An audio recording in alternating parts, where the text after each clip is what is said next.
பெண்ணின் பிரத்யேகமான திருமணம் Vivaha the Chennai Silks. Yes, வீடு, ஸ்கூல்ஸ், ஹோட்டல்ஸ், ஸ்டோர் ரூம் இங்கெல்லாம் பார்ட்டிஷன் வால் கட்டணும்னாலும் இப்போ பில்டிங் போனஸோட first choice Renocon Rapid Wall Panels. No compromise. உங்க சைடுலயும் எங்க சைடுலயும். It's a GT promise. GT Holidays, South India's #1 travel brand. Hello பூக்கி, எங்க இருக்க? நான் வந்து இப்போதான் ஆஃபீஸில் இருக்கேன், கிளம்ப போகிறேன். ஏன்? அப்படியா? இன்னைக்கு ஈவினிங் வீட்டுக்கு வரியா? ஈவினிங்கா? எத்தனை மணிக்கு? ஒரு 6 o'clock வரியா? கரெக்டாக இருக்கும். 6 o'clock. இவன் நம்ம கதிர் வந்து உடம்பு சரியில்லைன்னு சொன்னாப்புல. கொஞ்சம் வீட்டில் அம்மா அப்பா கூட இல்லை அவன் வீட்டில். இங்கே நான் கூப்பிட்றேன்ல, அவனுக்கு உடம்பு சரியில்லைன்னா அவங்க வீட்டில் இல்லை வேற யாராவது போக சொல்லி. அதை வீட்டில் இல்லைன்னு தானே சொல்கிறேன். பாவம் செத்து கித்து போயிட்டா நீ வந்து பார்த்துட்டியா? நானும் இங்கே தனியாக இருக்கேன்னு உனக்கு தெரியுமா? எனக்கு வயிறு வலின்னு உனக்கு புரிஞ்சு. வயிறு வலி தானே? அவன் வந்து மூச்சுக்கே திணறிட்டு இருக்கான் ஒருத்தன். நான் இங்கே வயிறு வலின்றேன், உனக்கு அவன் தான் முக்கியமா? வயிறு வலியில ஒரு 2 நிமிஷம் போய் இருந்து வா. எதுக்கு இப்ப சிரிக்கிற நீ? பக்கத்துல அங்க யாரோ நெஞ்சு வலின்றாங்க. யாரு? சும்மா டியா? சும்மா பெரிய பிரச்சனை. 6 மணிக்கு 8 மணி ஆகும், பொறுக்க முடியாது. சரி, நீ வை. ஒரு செகண்ட். நீ வை, வேண்டாம். எதுவும் எதை வைக்கணும்? போனை வை. அதான் மாத்திரை வச்சுட்டு வரேன்ற. மாத்திரையை கொடுத்துட்டு இங்க வருவியா? ஆமா வருவேன். இங்க வந்துட்டு அங்க போ. இங்க வந்து போக முடியாது. நான் போயிடுவேன் போல இருக்கு. அவனே போய் கட்டிக்கோ. வை. தாடி வாங்கி கொடு. வைடா. ஆதநேயர்களுக்கு அன்பு வணக்கம். நம்ம எப்பயுமே வந்து ஒரு ஸ்பெஷலான டீம் இன்டர்வியூல வந்து அடிக்கடிக்கு மீட் பண்ணுவோம். அந்த வகையில சமீபத்துல ஒரு ப்ரமோ வந்து எல்லாருமே அதிகமா சோஷியல் மீடியால ஸ்டோரியாவோ ஸ்டேட்டஸாவோ வச்சிருந்தாங்க. பூக்கி அப்படிங்கிற வார்த்தையுமே நம்ம எல்லாருமே அதிகமா கேள்விப்படுறோம். ஸோ இன்னைக்கு நம்ம கூட பூக்கி படத்தோட டீம் இருக்கிறாங்க. நிறைய விஷயங்களை பேச போறோம். வணக்கம். வணக்கம். எப்படி இருக்கீங்க 3 பேரும்? நல்லா இருக்கும். நானும் ரொம்ப நல்லா இருக்கேன். எனக்கு ஒரு டவுட்டுங்க, நீங்க எல்லாம் இன்டர்வியூக்கு வந்தீங்களா தூங்க வந்தீங்களா? தலைகாணி வச்சுட்டு வந்திருக்கீங்க. இது ஒரு ஸ்டைல். நீங்க வச்சிருந்தோம், அது தப்பா? ப்ரமோ பார்த்துருந்தோம், ரொம்ப பிடிச்சிருந்தது. எங்க இருந்து அந்த விஷயங்கள்லாம் ஸ்டார்ட் ஆயிருந்தது? எங்கே ஆரம்பிச்சதுன்னா ரைட்டிங்ல ஆரம்பிச்சது. ஒரு புதிய பருத்தி. அவரு எப்பவுமே ஒரு விஷயத்த சொன்னா ஆழ்ந்து யோசிச்சு சொல்லுவாரு. சரி, ஓகே. ஆதியில இருந்து சொல்லுவாரு. ஆதி வந்து இல்ல, ஆதியில இருந்து சொல்றீங்க. சரி, அந்த மீதியை சொல்லுங்க. ஆமா, புதிய பருதின்றவர் தான் இந்த படத்தோட ரைட்டர். புதிய பருதி. பருதி. புதிய பருதி இங்கே இருக்கும். புதிய பருதி அவர் தான் படத்தோட ரைட்டர். அண்ட் ஒரு கிட்டத்தட்ட ஒரு 10-12 ப்ரோமோக்கான ஸ்கிரிப்டெலாம் எழுதி வச்சிருந்தாரு. எதுவும் ஷூட் பண்றதுக்கான நேரம் இல்லாமல் போச்சு. ஆக்சுவலா படமே இன்னும் இப்போ பாத்தீங்களா ஒரு 10 நிமிஷம் கூட ஷூட் போயிட்டு இருந்துச்சு. இங்க ஓகே, ப்ரோமோக்கு தனி கான்செப்ட், படத்துக்கு தனி. இந்த ப்ரோமோ படத்துல வர விஷயமே கிடையாது. ஆக்சுவலா இட்ஸ் வந்து ஒரு ப்ரொமோஷனுக்காக எடுக்கப்பட்ட ப்ரோமோ. தனியா அந்த படத்துக்கு ஆன ப்ரோமோ. படத்துல வரக்கூடிய சீனே இல்லை அது. பட் படத்தோட ஃப்ளேவர் இதுதான். படத்தோட ஃப்ளேவர் இதுதான். நீங்கள் அங்கே வந்து ஒன்று பார்த்தீங்கன்னா இங்கே வந்து 10 பார்ப்பீங்க படத்தில். அப்படிங்கிற மாதிரியான ஒரு விஷயத்த எடுத்துக்காட்டுறதுக்கு எடுக்கப்பட்ட ப்ரோமோ. இது கொஞ்சம் புதுசா இருக்குன்னு நினைக்கிறேன். உங்களுக்கு அந்த விஷயங்கள் எவ்வளவு புதுசா இருந்தது? ஏன்னா படத்துல வரக்கூடிய சீன்ஸா இருக்கட்டும், டைலாக்ஸா இருக்கட்டும், சாங், அந்த மாதிரியான விஷயங்களை தான் வந்து ப்ரமோல பார்ப்போம். மோஸ்ட்லி ஒரு வீடியோக்கு முன்னாடி கூட இந்த வீடியோன்னு வைப்பாங்க. ஸோ படத்துல இதெல்லாம் இருக்குன்ற ஒரு எக்ஸ்பெக்டேஷன்ல தான் ஆடியன்ஸ் வருவாங்க இல்லையா, ஆப்வியஸ்லா. ஆனா இப்போ இந்த ப்ரமோலன்ற பட்சத்துல ப்ரமோல இருக்கிற எந்த விஷயமே படத்துல இல்லை அப்படிங்கும் போது அது ஒரு ஏமாற்றமா இருக்கு. இல்ல, ப்ரோமோ வந்து என்னன்னா, இப்போ எப்படி சொல்றது, இப்போ நம்ம பேசிட்டு இருக்க இன்டர்வியூ கூட நம்ம படத்துல வர போறது இல்லையா? இப்போ ஒரு லுங்கி விளம்பரம் பாத்தீங்கன்னா ஒரு ஃபாரினர் லுங்கி கட்டுன்னு போற மாதிரி இருக்காரு. ஆக்சுவலா அவரு அந்த லுங்கியை போட போறது இல்லை, நம்ம தான் வாங்கி போட போறோம். அந்த மாதிரி ப்ரோமோன்றது என்னன்னா, அது அந்த படத்தோட மூடுக்காக. இப்படி ஒரு எக்ஸாம்பிள் கேள்விப்படல. நல்லா இருக்கு சார். ஆமா, அதனால அது ப்ரோமோ. அது வந்து படத்துக்கான படத்தோட மூடு இப்படி இருக்குங்க, இந்த மாதிரி இவங்க 2 பேர் இருப்பாங்க படத்துல, அந்த மாதிரி. உங்களுக்கு எவ்வளோ பார்ட் ஆஃப் ஃபிலிமா இருந்தது? எவ்வளோ எக்ஸ்பீரியன்ஸா இருந்தது? எனக்கு உண்மையே சந்தோஷமா இருந்தது. எப்பவுமே விஜய் ஆண்டனி சார் கூட ஒரு தம்பியா டிராவல் பண்ணுவோம். நம்ம தம்பி கூட வந்து ஒரு ஃப்ரெண்டா டிராவல் பண்ணது ரொம்ப சந்தோஷமா. ரொம்ப நேரமா சிரிச்சிட்டு இருக்காரு. அவரு வேற லுங்கி காமெடிக்கு அவங்க யோசிச்சுன்னு இருப்பாங்க.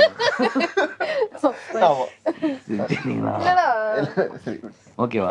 என்னன்னா விஜய் ஆண்டனி சார் கூட ஒரு தம்பியா நான் எல்லா படத்துலயும் நடிச்சிட்டு இருக்கேன். ஏன்னா ஃபர்ஸ்ட் வந்து அவர் தான் வந்து நம்மளுக்கு வாய்ப்பு கொடுத்தது. இப்போ அடுத்து அவங்க வீட்டுல இருந்து இன்னொரு பையன் அஜய், அவரு கூட நடிச்சிட்டு இருக்கிறது இன்னும் ஹாப்பியா இருக்கு. படமும் நல்லா வந்திருக்கு. எனக்கு ரொம்ப சந்தோஷமா இருக்கு. இது எப்படி தெரியுமா இருக்கு, 2 பேரும் கல்யாணம் பண்ணி வச்சுட்டு ஒருத்தர் இருப்பாங்க சாட்சி கையெழுத்து போட்ட மாதிரி அந்த மாதிரி ஆயிடுதுங்க அது. யாரு கல்யாணம் இங்க? உங்க 2 பேருக்கு தான் நம்ம 2 கல்யாணத்துல இது படத்துல உங்க 2 பேருக்கு. ஓகே. மேம் சிரிக்கும் போது ஒரு மாதிரி ஜாலியா இருக்கு சார். அந்த சிரிப்பு சவுண்ட கேட்டீங்களா? அவங்க வந்து இவங்க KR விஜயாக்கு அப்புறம் அவங்க தான் அந்த மாதிரி சிரிக்கிறது. சிரிப்பு அழகிங்க அவங்க. அப்படி இந்த படத்துக்கு அப்புறம் வந்து வேற லெவல்ல வந்துருவாங்க. இல்ல அவங்க சொன்னாங்க நீங்க அதுக்கு ஏதோ பேச வந்தீங்க, அதனால கேட்க வந்தேன். சொல்லுங்க. இல்லைன்னு சொல்ல வந்தேன். இல்ல இந்த படம் பார்த்துட்டு வரவங்க எல்லாருமே வந்து அஜயும் தனுஷாவையும் ரொம்ப பாராட்டுவாங்க. ஏன்னா அவங்க டெடிகேஷன் ஹார்ட் ஒர்க் வந்து அதுல தெரியும். தேங்க்யூ. நல்லா ஒரு ஒரு எப்படி சொல்றது, அடுத்து தமிழ் சினிமால ஒரு நல்ல ஹீரோயின் வந்து இந்த படத்து மூலியமா வந்துருவாங்க. கண்டிப்பா நாங்களுமே வந்து அந்த ப்ரமோ பார்க்கும்போது எங்களுக்கும் அந்த ஃபீல் இருந்தது. படத்தோட பூஜை எப்போ நிறைய விஷயங்கள் பேசியிருந்தீங்க, நீங்களும் மீடியால சொல்லியிருந்தீங்க. நான் வீட்டில் தான் இருந்தேன், இந்த படத்தோட ஸ்கிரிப்ட் வந்தது அப்போ எனக்கு பெரிய ஐடியா இல்லை அப்படிங்கிற மாதிரி.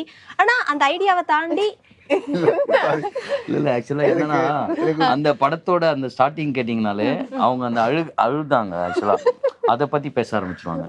சரி எப்ப அழுதாங்க கேளுங்க, அவங்க கிட்ட கேளுங்க. இது பேசணும்ன்றதுக்காக தான் சொல்றீங்க. இல்ல இல்ல அவங்க actually அவங்க கேட்டதும் அதுதான். யதார்த்தமா நீங்க அவங்க என்னன்னா சரி ஓகே சரி பேசுங்க, அவங்க வாய்ப்பு பேசுங்க. சரி நாங்க மொத்தம் வாய்ப்பு தட்டி பறிக்கிறது இல்ல.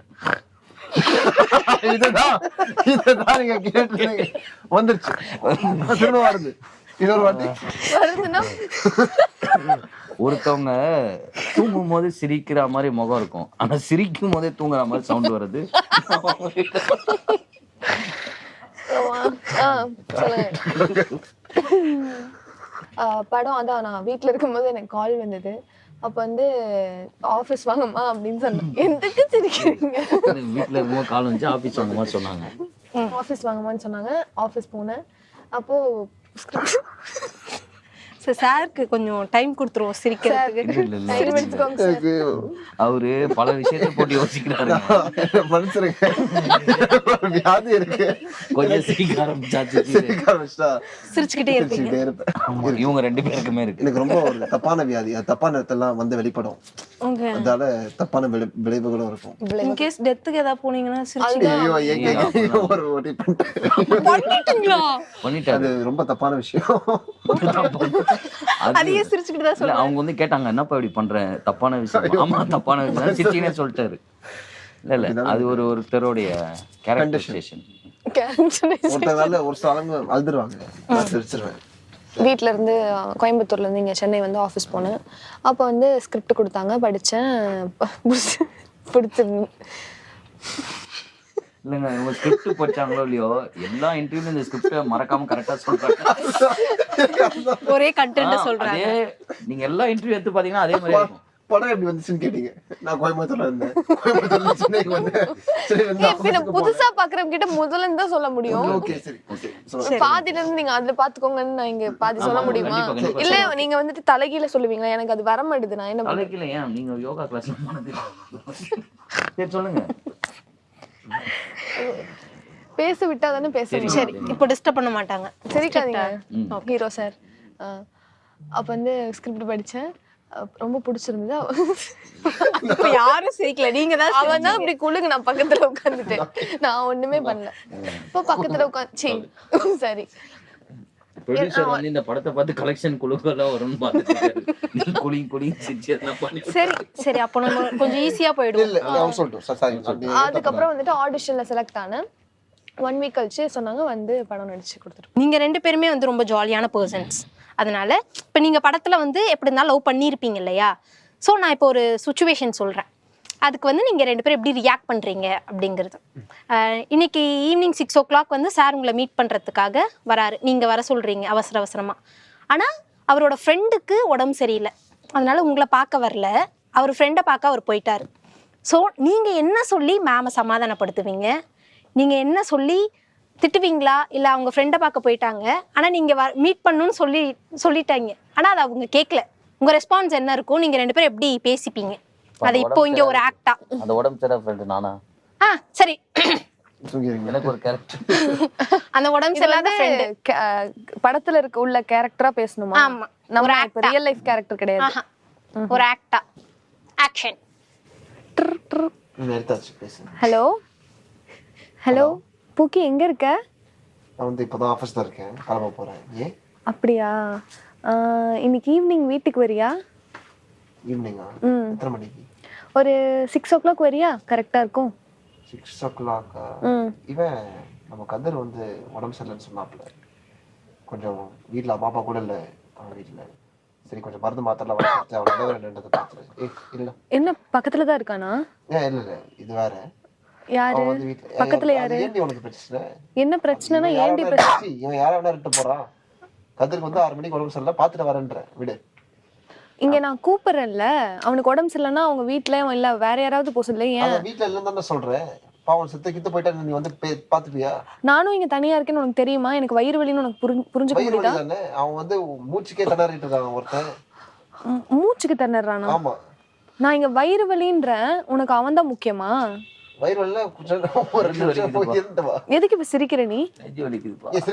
பக்கத்துல அங்க யாரோ நெஞ்சு வலின்றாங்க. யாரு? சும்மா இருண்டி. டியா? சும்மா சீ பூக்கி, உன்னை நான் என்னமோ நினைச்சேன். பூக்கி என்ன நினைச்சேன்? எனக்குன்னா நீ வந்து நிப்பன்னு நினைச்சானா, நீ இப்படி பண்றேன்னு நான் சத்தியமா நினைச்சு கூட பார்த்தது கிடையாது. உட்கார்ந்துருக்கும் போது எப்படி சம்மந்தம் நிக்க முடியும்? 6 மணிக்கு முடிச்சு வந்து நிக்கிறேன்றேன். அது பெரிய பிரச்சனை. 6 மணிக்கு 8 மணி ஆகும். பொறுக்க முடியாது. சரி நீ வை. ஒரு செகண்ட். நீ வை. வேண்டாம் எதுவும். எதை வைக்கணும்? போனை வை. அத மாத்திரை வச்சுட்டு வரேன்றேன். மாத்திரையை கொடுத்துட்டு இங்க வருவியா? ஆமா வருவேன். இங்க வந்துட்டு அங்க போ. இங்க வந்து போக முடியாது. நான் போயிடுவேன் போல இருக்கு. அவனே போய் கட்டிக்கோ. வை. தாடி வாங்கி கொடு. வெயிடா. Super super super super. ரொம்ப நல்லா இருந்தது. இந்த குவாலிட்டிஸ்லாம் இருந்த அவங்க ஆக்ட் பண்ணது நல்லா இருந்தது. இந்த குவாலிட்டிஸ்லாம் இருந்தா இவங்கெல்லாம் ஒரு பூக்கி அப்படின்னு நீங்க பாய்ஸ் சொல்லுவீங்கன்னா, ஒரு கேர்ளோட பெர்ஸ்பெக்டிவ்ல இருந்து அது என்னென்னவா இருக்கும்? என்னன்னா இப்போ வெளியே வந்துட்டு ரக்கட் பாய்ஸ்லாம் இருப்பாங்கல்ல, அவங்க அவங்களோட கேர்ள் ஃப்ரெண்ட் அவங்களோட ஒய்ஃப் கிட்டலாம் வந்தா கியூட்டா பண்ணுவாங்க. அதெல்லாம் பூக்கி தான். ஓகே. கியூட்னா சின்ன சின்ன விஷயத்துல கேர் பண்ணுவாங்க. இப்போ அந்த ஃப்ரெண்ட் பொறுப்பு அது எப்படி கியூட்னா பண்ணதான் செய்யணும். நீங்க பண்றதெல்லாம் வந்து கியூட்னு சொல்ல முடியாது. நீங்களும் கேர் பண்ணுவீங்க, ஆனா சிலதெல்லாம் தான் கியூட்டாருன்னு சொல்ல முடியும். அப்படி அந்த மாதிரி சொல்றேன். சரி சரி நீங்க சொல்லுங்க, நான் கத்துக்கிறேன். ஸோ அந்த மாதிரி விஷயம்லாம் பூக்கி தான். ஓகே. உங்களுக்கு என்னது சார்? இப்போ கேர்ள்ஸ் வந்து நிறைய விஷயங்கள் பண்ணுவாங்க. இந்த விஷயங்கள் பண்ணும்போது அது ஒரு பூக்கி தான், கேர்ள் வந்து அவ்வளோ அழகா ஒரு நல்ல பூக்கியா தெரிவாங்க அப்படின்னா என்னது சார்? சொல்லுங்க சொல்லுங்க சொல்லுங்க. பாத்துக்கிறது. நானும் தான் பாத்துப்பேன். இல்ல இந்த ஜெனரேஷன்ல வந்து இண்டிபெண்டன்ஸ் அப்படிங்கிற விஷயம் வந்து ரொம்ப ப்ரிடாமினண்டா இருக்கு. நீ யார் சொல்றது நான் என்ன பண்ணும், நான் யார் சொல்றது நீ என்ன பண்றதுக்கு அப்படின்ற மாதிரி ஏதோ மாறி மாறி போட்டி நினைச்சிட்டு இருக்காங்க. எக்ஸ்சேஞ்ச் நினைச்சிருக்காங்க, டிரான்சாக்ஷன் நினைச்சிட்டு இருக்காங்க. லவ்ன்றது நீ சொல்லக்கூடாது நான் சொல்லக்கூடாது, நம்ம மாறி மாறி வாழ்ந்துப்போம் போய்ப்போம், நீ இதுக்கு இது பண்ணக்கூடாது நானே பார்த்துப்பேன் அப்படிங்கிற மாதிரி ஏதோ நினைச்சிட்டு இருக்காங்க. பட் அதை தாண்டி ஒருத்தங்க வந்து கடந்து செய்யறது ஒரு விஷயம் இருக்கு இல்லையா, அதுதான் நான் வந்து ஒரு போக்கித்தனமா பாக்குறேன். நீ யார சொல்றதுக்கு, நான் வந்து உன்னை பார்த்துப்பேன், நீ இதெல்லாம் சொல்லணும் கொள்ளணுன்ற அவசியமே இல்லை. இன்னைக்கு உனக்கு என்னன்னாலும் என் மேல கோபமா இருந்தாலும் வெறுப்பா இருந்தாலும் சோகமா இருந்தாலும் பாத்துக்கிறது என் பொறுப்பு. எந்த ஒருத்தங்க வந்து அவங்க ஃபீலிங்ஸ்க்கு முன்னாடி அவங்க பொறுப்பை வச்சு வந்து ஒருத்தங்களுக்காக இருக்காங்களோ, இந்த சின்ன சின்ன விஷயங்களாக கடந்து வந்து ஒரு பெரிய விஷயத்துக்காக நிற்கிறாங்களோ, அது எதுவாக இருந்தாலும் பூக்கி பிஹேவியர். நீங்கள் சண்டை போட்டிருப்பீங்க, சண்டை போட்டு திடீர்னு காய்ச்சல் வந்திருக்கோம், காய்ச்சல் வந்ததுக்காக பார்த்துக்காம போயிட போகிறாங்களா? வந்து மருந்து ஊற்ற தானே போகிறாங்க, இல்லை மாத்திரை கொடுக்க போகிறாங்க, இந்த மண்டையில் வந்து ஒரு ஹாட் கிளாத்தை வச்சு மசாஜ் பண்ண போகிறாங்க. எதுவாக இருந்தாலும் அந்த மாதிரிப்பட்ட விஷயங்கள் தான் இருக்கிறது. எதுவாக இருந்தாலும் புரிஞ்சுக்கிட்டே இருக்கிறது அப்படிங்கிறத நான் பூக்கித்தனமா பார்க்குறேன். சமீபத்தில் உங்களோட சோஷியல் மீடியாவில் வந்து விஜய் அப்படிங்கிற ஒரு டேக்ல வந்து இப்படி கை வச்சு ஒரு ஃபோட்டோ போட்டிருப்பீங்க.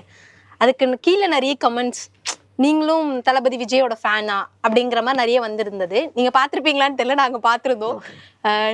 நீங்கள் அந்த ஃபோட்டோ போட்டிருந்தீங்க, அது என்ன உண்மையான ஃபோட்டோ? உங்களுக்கு விஜய் அவர்கள் எவ்வளோ பிடிக்கும்? எனக்கு விஜய் சார் ரொம்ப பிடிக்கும். ஜென்ரலாகவே அவர் படங்கள் அவர் எவ்வளோ ஒரு செலிப்ரேட்டடான ஆர்டிஸ்ட்டு, செலிப்ரேட்டடான actor, now into politics as well. ரொம்ப ஒரு பொறுப்புணர்வு கொண்ட ஒரு மனுஷன். ஒரு கெரியரோட உச்சத்தில் வந்து இந்த மாதிரி ஒரு முடிவு எடுத்துட்டு மக்களுக்காக சேவை செய்ய போகிறன்றது ஒரு பெரிய விஷயம். யாருக்காக இருந்தாலும் அது ஒரு சம்பாதிப்பு தானே. ஹூல் சே நோட்டு மணி. யாருக்காக இருந்தாலும் காசு கொடுத்தா இந்த மாதிரி நல்ல படம் வந்து அமைஞ்சா பணம் தான் போகிறாங்க. பட் அந்த மாதிரி ஒரு கட்டத்தில் இருக்கும்போது ஒரு முடிவு எடுத்து நான் மக்களுக்காக ஒரு 10 விஷயத்தை செய்யணும், ஜெயிக்கலன்றதை தாண்டி பண்ணுன்ற உணர்வு இருக்கு இல்லையா, ஏதோ ஒரு ரூபத்தில். That is something appreciable. But in general கூட அவரோட படத்தை ரசிக்கக்கூடிய ஒரு பெரிய ஆள் தான் நான். ஃபர்ஸ்ட் டே ஃபர்ஸ்ட் ஷோ போயிருக்கிறாங்க. எனக்கு அதே மாதிரி அஜித் சாரும் பிடிக்கும்.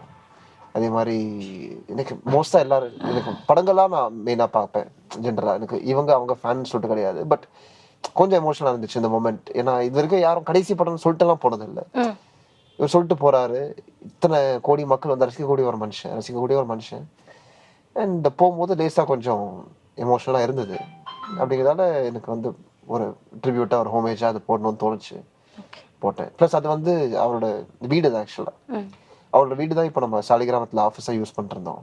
அப்படிதான் தினைக்கும் அந்த பில்டிங்க்கு போயிட்டு வந்து தினைக்கும் அவர் நின்ன பால்கனி எல்லாம் போய் நின்றுட்டு ஒரு காலத்துல இந்த மனுஷன் நின்றுருக்காரு, மறுபடி ஜனங்களுக்கு வந்து வே பண்ணியிருக்காரு, பார்த்துருக்காரு. இங்கே இருந்த ஒரு மனுஷன் தான் இப்போ அங்கே போய் நின்றுருக்காரு. அப்படிங்க ஒரு சில வாடி யோசிக்கும் போது கோல்வம்சம் கொடுக்கக்கூடிய ஒரு விஷயம் தான். ஸோ அப்படிங்கிறதால அந்த போர்டை பார்க்கும்போது திடீர்னு ஒரு செகண்ட் எமோஷனல் ஆச்சு. நான் கிட்டத்தட்ட ஒரு 15 வருஷமா பார்த்து பழகின ஒரு போர்டு திடீர்னு அந்த வாட்டி பார்க்கும்போது வேற மாதிரி இருந்துச்சு மனசுல. அப்படினாலும் ஒரு போட்டோ போட்டேன். ஓகே, பூக்கி படத்தோட பூஜை எப்போ ஒரு விஷயம் விஜய் ஆண்டனி சார் அவர்கள் சொல்லியிருந்தாரு. படத்தை பார்த்துருந்தேன்டா, ஒரு பானை சோறுக்கு ஒரு சோறு பதம்பாங்க, ரொம்ப நல்லா இருந்தது, கண்டிப்பா அந்த படம் ஒர்க் அவுட் ஆயிடும்னு உங்க பேர் சொல்லியிருந்தாரு. படத்தோட ப்ரொடியூசர் அப்படிங்கும்போது அது இப்படி இருக்கு. இப்போ விஜய் ஆண்டனி சார் கூட தொடர்ந்து ஒர்க் பண்றீங்க, அந்த விஷயங்கள் எப்படி இருக்கு? எனக்கு வந்து இப்போ நான் கிட்டத்தட்ட சாரோட ஒரு 5 வருஷமா நான் பயணிச்சுட்டு இருக்கேன். பிச்சைக்காரன் 2 முதற்கொண்டு, ரோமியோ முதற்கொண்டு, மார்கன் லாயர், சக்தி திருமகன் அப்படிங்கிற மாதிரி, இப்போ பூக்கி, நூறுசாமி அப்படின்னு சொல்லிட்டு வேலை செஞ்சுட்டு தான் இருக்கேன். சாரோட இன்னொரு முகத்தினால பார்க்க முடிஞ்சது, இன்னொரு பக்கத்தினால பார்க்க முடிஞ்சது. ஃபர்ஸ்ட் வந்து வெறுமனே ஒரு சொந்தக்காரரா எமாவோட தான் பார்க்க முடிஞ்சது. பட் வேலன் வந்து ஒரு மனுஷன் எந்த அளவுக்கு மாறுறாரு, எந்த அளவுக்கு ஒரு பொறுப்புணர்வு எடுத்துக்கிறாரு, எந்த அளவுக்கு வந்து பவுண்டரியை வச்சுக்கிட்டு எனக்கு இதெல்லாம் நடக்கதான் செய்யணும், இது யாராக இருந்தாலும் சரி, வேலன் வந்தா வேலை, குடும்பம்னு வந்தா குடும்பம் அப்படின்னு சொல்லிட்டு கரெக்டாக எந்த நேரத்தில் எது தேவையோ அதை ப்ராப்பராக அட்ரஸ் பண்ணிக்கிட்டு போய்கிட்டு வந்துக்கிட்டு அப்படின்ற ஒரு மனுஷனை பார்க்குறதே எனக்கு ஒரு மாதிரி இன்ட்ரெஸ்டிங்காக இருந்துச்சு. ப்ளஸ் இவர்கிட்ட செய்கிறதுல வந்து எனக்கு ரொம்ப ஒரு ஐ திங்க் இட்ஸ் ஒரு பெரிய பாகியமும். ஏன்னா யார்கிட்ட இருந்து இவ்வளோ கற்றுக்க முடியுமான்றது எனக்கு தெரியல ஆக்சுவலாக. ஐ மீன் நிறைய பேர் இருக்காங்க, பட் இவரோட கியூரியாசிட்டி ஒன்று இருந்துக்கிட்டே இருக்கும் முழு நேரமும். புதுசாக ஏதாச்சும் ஒரு குழந்தை வந்து புதுசாக ஒரு விஷயத்த பார்த்தா எல்லாத்தையும் புதுசாக தானே பார்க்கும். சுற்றி முற்றி பார்த்துக்கிட்டு இருக்கிறது, போய் தொடுறது, போகிறது, வருது, நோண்டுறது, கியூரியாசிட்டி. அப்படிப்பட்ட ஒரு கியூரியஸான பர்சனு. சரி, அந்த அளவுக்கு கியூரியாசிட்டி நம்மளுக்கு இல்லாட்டினாலும் அவர் கியூரியஸாக இருக்க 2-3 விஷயங்களை பற்றி நம்ம கற்றுக்கிட்டாலும் அது நம்மளுக்கு ஒரு பெரிய விஷயம் தான். ஸோ அப்படினால உங்களுக்கு இவர் கூட இருந்தால் ஒரு லேர்னிங் கர்வ் இருந்துகிட்டே இருக்கும், க்ரோத் இருந்துகிட்டே இருக்கும், நிறைய விஷயங்களை கற்றுக்க முடியும், மனுஷங்களை சந்திக்க முடியும். ஸோ அப்படினால ரொம்ப நல்ல ஒரு அனுபவம் தான். ஒரே ஒரு பிளைண்ட் ரேங்கிங்கோட முடிச்சிடலாம். உங்களுக்கு தான் sir blind ranking. Okay, Vijay Antony சாருடைய சாங்ஸ் ஃபீட் ஃபார் அஜய், ஓகேவா சார்? அந்த இது லைனப்பா. ஆமா சார். ஏன் உச்சி மண்டல சுருங்குதே ஒரு 7 கொடுப்பேன். 7. அடரா நாக்கு முக்கா 5. 100 சாமிகள் இருந்தாலும் 8. பன்னாரஸ் பட்டு கட்டி 9. மஸ்காரா போட்டு மயக்கறியே கிட்ட நெருங்கி வாடி 4 வந்து ஏதாச்சும் கொடுத்துருக்கீங்களா? இல்ல 4 கொடுக்கல. 4 கொடுத்தாங்க.